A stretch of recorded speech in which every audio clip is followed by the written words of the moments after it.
So a Okay. tournament play, Tournament play. yeah, you you know, you may only use a handful of techniques in Mm-hmm. a tournament, okay, versus the vast array of different techniques that we learn in class. We try to teach various positions, but you may just like to play passing. Right, especially beginner level, because Yeah, that's kind of what I want to get out there is just trying to get people into tournaments because I think competing, I think that'll get them more into jujitsu, and I think it gives them a longevity to it when you're a part of something. I think when you're part of that group, when you're part of competing in something, I think it kind of holds you more, and then you kind of yes, stay around. There's just a retention issue that if you get into something, you may like it. You may not like competing either, but right. it's okay. You've tried it, you're into it, but it kind of gets you involved a little bit more because I've seen people come and go just because Yeah, it could be anything. They're afraid of being choked or they're afraid of being touched. Like it's this thing.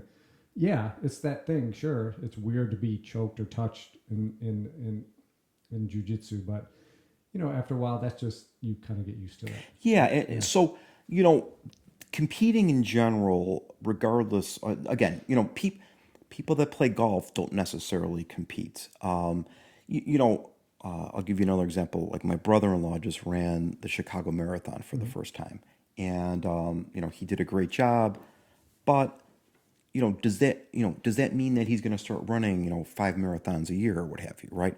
There are some people, you know, com- and with a marathon, again, that's another individual sport. Right. And when we use the term competing, you're really competing against yourself. I mean, For something like that, yeah. yeah, Right. okay. Yeah, I mean, unless you're, trying to break the world record or your own Right. personal best or whatever. But odds are, though, you're just doing it for yourself.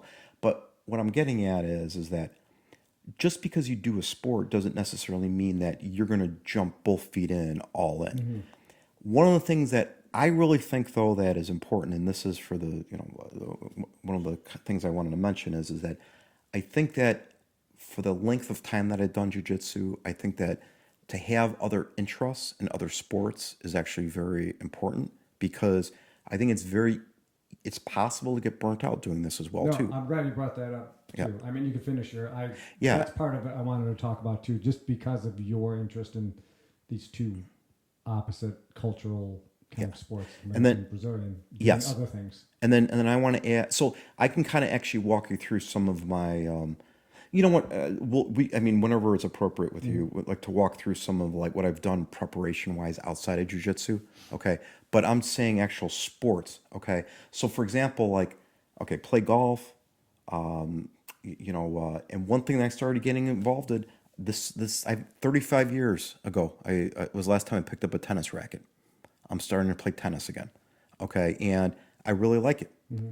I mean, number one, it's a freaking fantastic workout. Okay, I mean, Chasing that ball like around, like sure. yeah, and like even like going against the machine.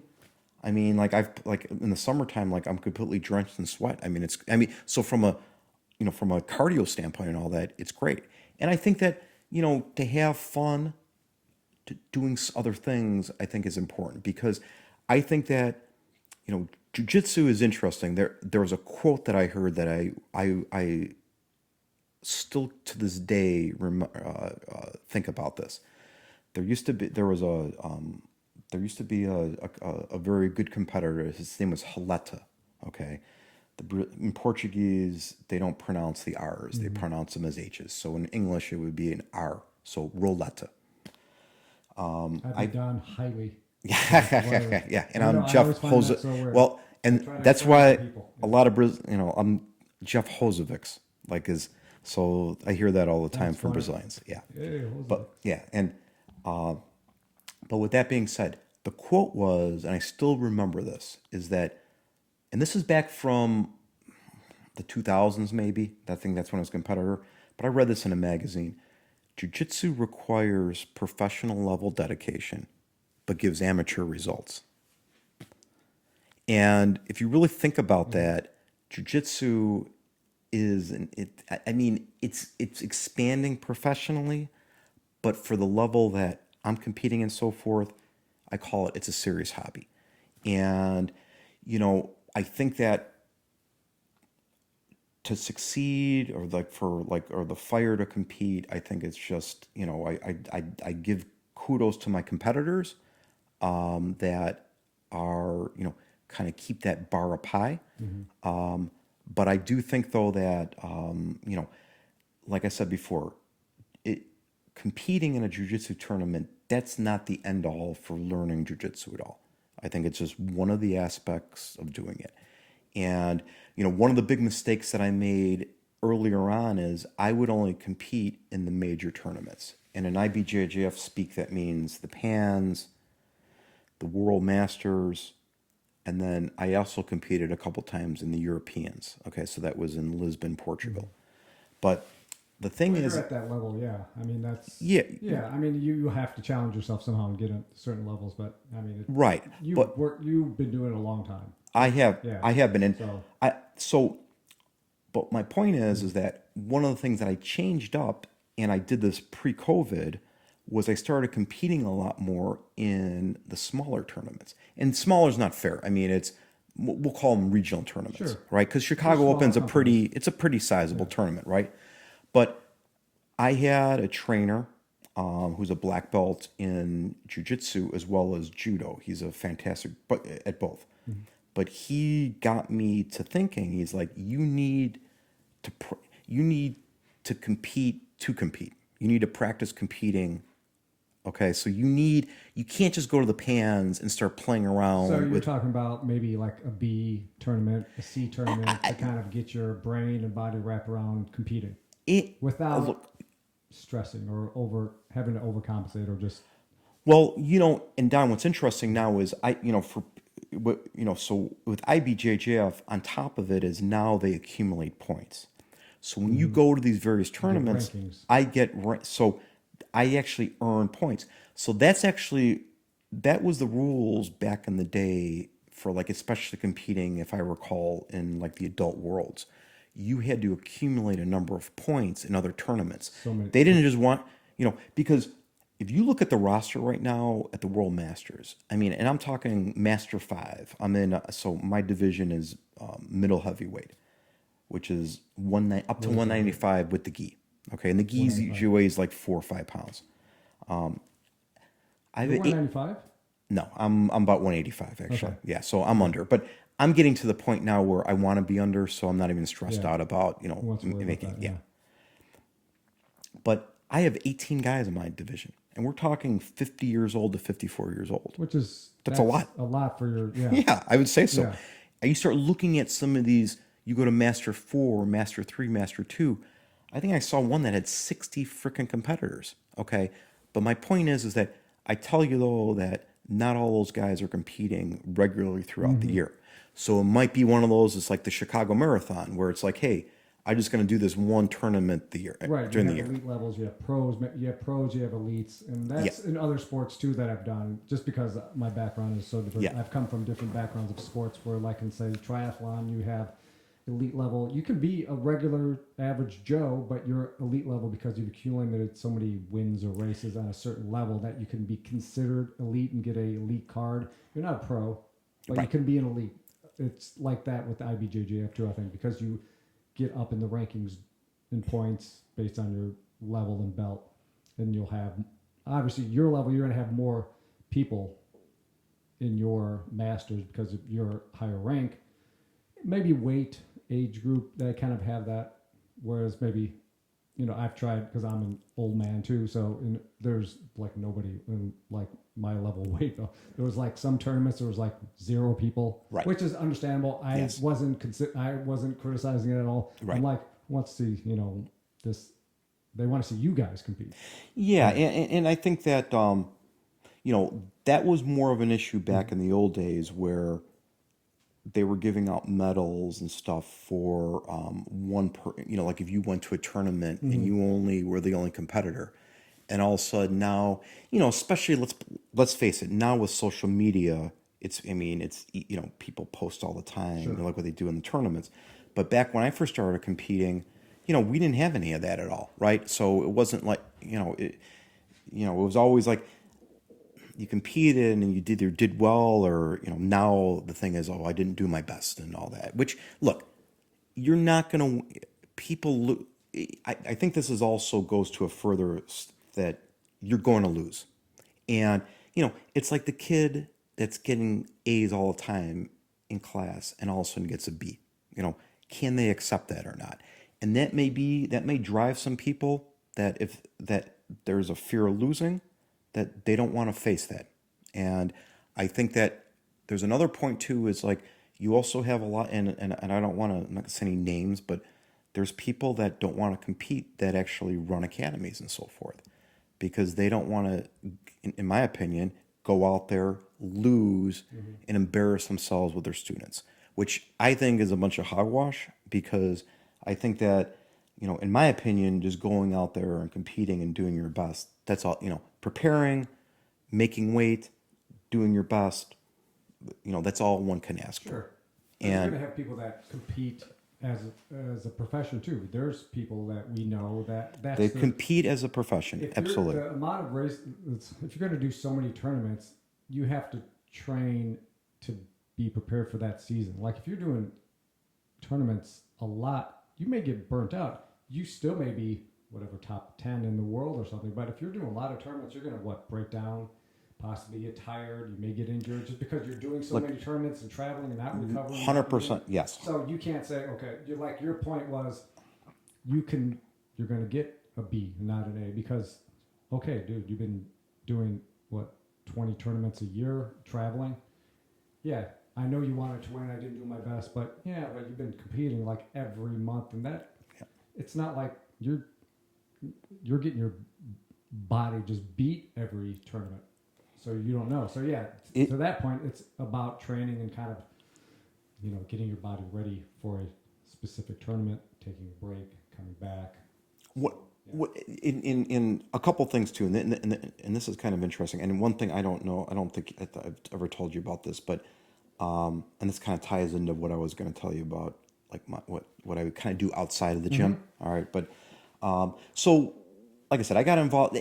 I was actually it was interesting. Like I literally got involved in jiu-jitsu when I was 25 years old. Okay, so pretty young. I mean, even for today's standards, getting involved in jiu-jitsu, we've got kids. I mean, that's being here. It wasn't even really around. I mean, right. Where did you even start here? So I actually started okay, I'll just kind of summarize this quick. So like I always did. I never was in high school. I grew up in Park Ridge. I went to Maine South, and I never was on any formal team. I did try out for the golf team, but I shot like a 47 or 48. And by the way, this day and age, these kids are shooting like either par or below par. I mean, it's nuts. So that's not even it's the levels even not even but I was always athletic. I did intramurals. I played a lot of basketball. I played I actually played tennis, like intramurals. I used to golf. So those were some of my main sports. I played baseball and soccer and stuff like that. But anyways, my point is that so then I get to college, and it turns out like I joined a fraternity, and my pledge marshal was a from the National Guard. He was a lieutenant in the National Guard, and talk about just a guy that was just on it, like from a focused discipline standpoint. Like he would just do all these physical activities. Training and stuff. And then I started going to the weight room with him, and it was good for somebody like me to have somebody very disciplined like that. And he just he was a guy. This guy was him and I would go at it all, playing pool, playing basketball. It was just like it was always just everything. Yeah. And but that taught me some discipline that I've carried on through my martial arts career. And it was kind of funny. It's like I haven't seen him in a long time. I believe he just retired, so he was a career long. I'm not sure what highest rank that he made, but he just retired, I guess. And but I came back, I saw him, and he told me he's like I was just his best student that he ever had. Now, meaning like in the like the lifting, aspect and all that. Now, what I did is that so I started lifting more and more in college, and actually I put, you'd ask me how much I weigh. Well, coming into college, I weighed like 165, okay, and pretty much my height. How tall are you? I, 6, I say 6 foot. It's like 5'11" and three close. quarters, but I say six. Gotcha. No one But can tell that. Saying that. You're 6 feet. We'll give yeah, you the 6 feet. but so I started lifting a lot, and the problem, Don, was is that it wasn't the level of sophistication it is now with like all these kettlebells and all these CrossFit and just like all these different types of training programs and all that. It was like I got hooked up after like this guy graduated. I started lifting with some other dudes, and it was more bodybuilding type of lifting. Okay, I want to get big arms. I want a big chest.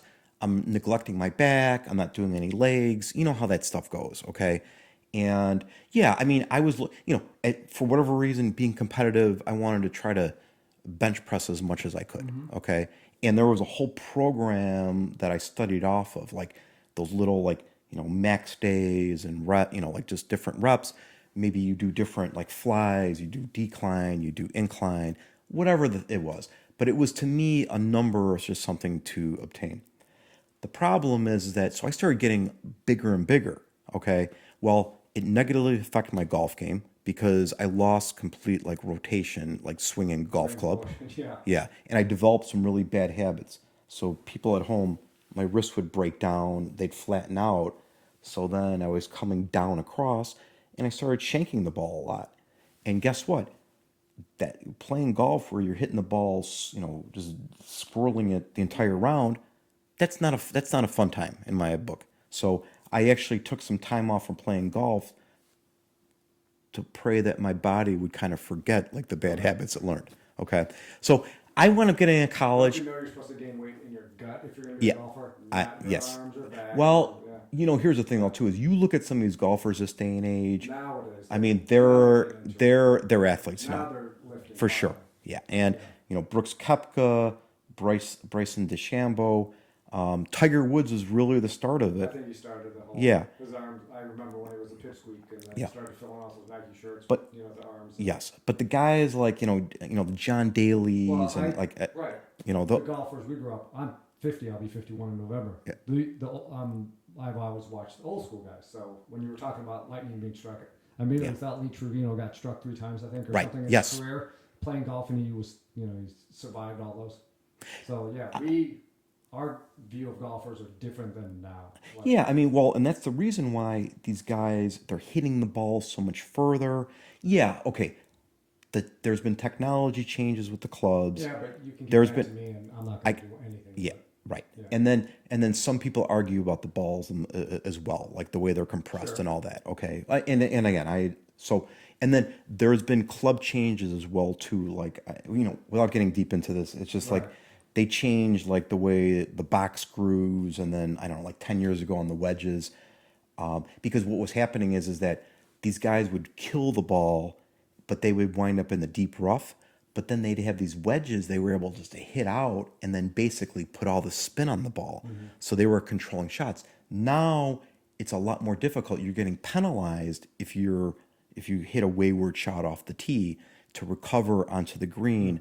There's not as much spin on the ball. Okay. Now, but with that being said, back to kind of like my background. Right. So then I got out of college, and you know what? And I was eating and drinking and stuff like that. And I want to say that I got out of college, I was like 2.25. Okay. I was a lot, I had a lot of muscle on me, but I had a lot of this. Yeah, exactly. Right. So then here's the thing.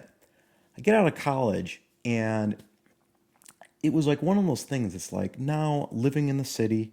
I was actually, my first place was Diversey in California in Logan Square. Mm-hmm. Believe it or not, that far from the academy. Right, okay. Yeah. So I lived on Mozart was the street at the time, and I was with some college buddies. And I'm like, what am I gonna do, like for fun, like, and back in those days, and it's still the case, like, you'd ride your bike downtown off the lake, but remember, we're talking 1994 or 5 or whatever. Mm-hmm. So the first yoga studio popped up and again, not the first might not be the right word, but they were very sparse back then, right? So it wasn't like now, No, not at where all. you had, like I said, CrossFit, like yoga studios, Well, now all there's specialties. yeah, boutiques, right, yeah, exactly. lockers now, it's And different. and that's kind of what I want to get into as well, like a specialty place that I've been going to that's really been helping me out, without giving any pitches or anything. I'm just telling. So what happened was is that I'm like, you know what? I really want to get into I always loved martial arts. I screwed around with it when I was in college.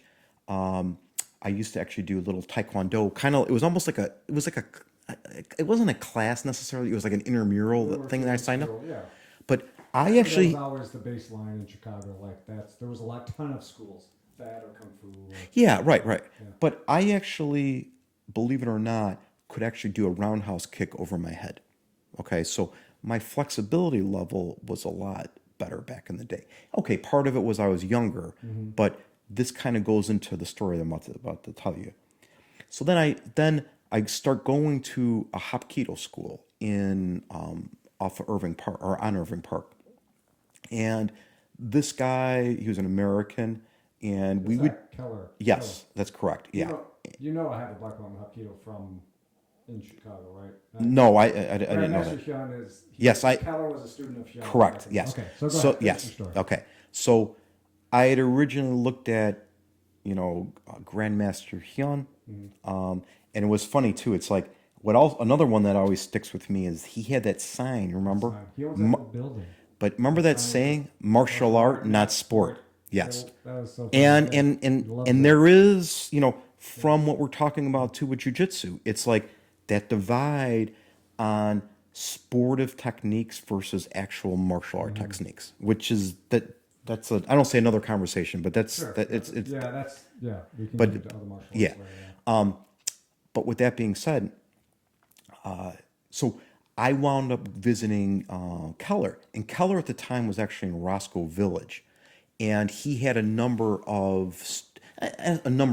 but he had some black belts of students that came with him. Okay, now this day and age in jiu-jitsu academies, it's not uncommon, especially for like upper students to either start their own academies under that federation or upright leave, take students and so forth. Sure. Okay. So that's been going on in martial arts for a long time. That goes on in professional practices as well too, unfortunately, in business. Okay. So accounting firms, law firms, so forth. So there's nothing except in professional firms, there's typically more contracts that are signed and so forth. This type of stuff, it's like the Wild West. All right. And, people, I don't say aren't that sophisticated, but it's just that they're not that formal, let's just say. Anyway, so I start training there, and it was fun. I learned some stuff. What I liked about it was the practicality of Hapkido. It was something that bouncers use and cops could use, right? With wrist locks, low kicks, stuff, not kicks for the camera, like practical kicks and so It forth. was all joint locks back then. It was all cops. It was correctional guards. That's all I came across back in that day. So- just using the basic stuff. Yeah. So then what happened was that Keller was open-minded in the sense where he saw the whole thing with the Gracies. And what happened was that he would actually have a class, a Thursday night class, I believe it was. And it was essentially an open mat. So you literally could spar. Okay. Now they would teach. Now remember, you're doing ground fighting, and pretty much Hapkido is stand-up stuff, right? Yeah. So again, it just depended on if you knew anything, okay, from maybe you wrestled or whatever the case may be. Now, I kind of went through the laundry list of sports that I had. I did, and I never really. I took we had wrestling actually, believe it or not, in junior high school. So that was my wrestling. I learned how to do like half Nelsons and different positions and all that. But I remember I actually competed back then, and in 8th grade, and I got my frickin' ass destroyed by one of the strongest, toughest kids in the school. So that kind of like it was like one of those things that like I don't know if that's for me. Now, unfortunately, it could be the same thing as this day and age where you go, you train, and you get your freaking ass kicked in the first tournament, and it's like, this isn't for me. And I think though that with preparation, with all, like, yeah, I mean, obviously it You could would have still liked to happen. have stayed in wrestling because Yeah, now you know. yeah. Like, my God, Well, wrestling that would have is, helped a lot. yeah. Well, wrestling still. I mean, there's people now that, I mean, as we're seeing with some like in Abu Dhabi, we're seeing in these no-gi tournaments that the wrestling is really coming into play, and these people, they're learning wrestling, when they're with their kids or they're in high school or college.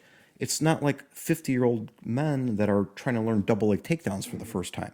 Okay. Now, no matter if you're good at them or not, you're not going to be as fast as somebody that's been doing it since they're been a kid.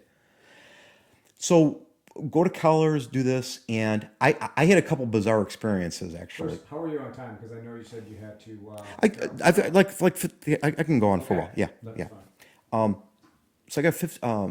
So what had happened is that I remember my first time sparring. It was this open mat format. This guy was a wrestler. His name was Spencer. If you're watching me, I'm going to come and get you one day. He jumped on my back, and I think he fish hooked me. Okay, which basically yeah, and I think he did that unintentionally. But let's just put it this way: all of a sudden, I had blood just like pouring out of my side of my mouth, and and I was dating my girlfriend at the time, and I come home, like I had to go to the ER, get stitched up and all that, and I'm like, she's like, you really want to keep on doing this? I had another experience. I was going against this guy. My belt came off, and I kid you not, this freaking guy, without even thinking twice, took it and started wrapping around my head to strangle me. All right. So that was just barroom brawling. Yes. Yeah. Yeah. There was no format to sparring back then. So But I'm exactly. talking to somebody. Yes. Exactly. Right. Exactly. Right. So not. And again, if you're interested about it, this stuff doesn't happen. Because the environment, the classroom cult is a lot. Watched. It's like, yeah. We try to provide a safe environment that you in this. So what happened then is shortly thereafter, Carlson Gracie Jr. comes into town. Now he came into town, and it was kind of like preliminary. So it was kind of like it wasn't it was not even a soft opening. It was like not even. It was like kind of like underground still. Well, we had a couple guys that started training there. Okay. Well, guess what? They start coming back to Keller's, and they just start whooping everybody. And I remember it was one of my lowest parts of martial arts. And this is one of those things that, I guess this could apply to somebody that's doing all this training, and then all of a sudden a situation happens in the street and everything goes to shit, and they get their ass kicked, and they're like, I've been training for 10 years or whatever, and nothing worked. Well, I started getting better. This was like I was there for like a year or long, so I was doing better. Well, basically, a buddy of mine started training with Carlson Gracie Jr. and Paulo Bezerra, Daniel Viena, Hey Diogo. It was like these guys were getting destroyed by these Brazilians relentlessly. And this is what people don't understand. Back in those days, Don, it would be like, I grappling with you, I tap you out 10 times. I'm going to tap you out as many times as possible. Okay. Yeah, I'm going to grapple with white belts and, tap them out, but I'm not going to like try to make them not come back again. Okay. And that's what the mentality was back in those days. So now all of a sudden that toughened these guys up, and they started beating the shit out of these students, there. And I remember this he got his blue belt from Hickson. Okay. And basically, he went to Carlson. So Hickson Gracie had a seminar May of 2000 or of like 1995. I actually attended it, and I'm not saying that I think Hickson Gracie is a great practitioner, great students. His son, he had two sons, and one passed away early on. Yeah, just But finished his book. Yeah. yeah. But Crone Gracie, I mean, is a great practitioner. So I've got nothing ill to say about that. But my point is that, it was Jiu-Jitsu was new to America. They started giving out blue belts to some people.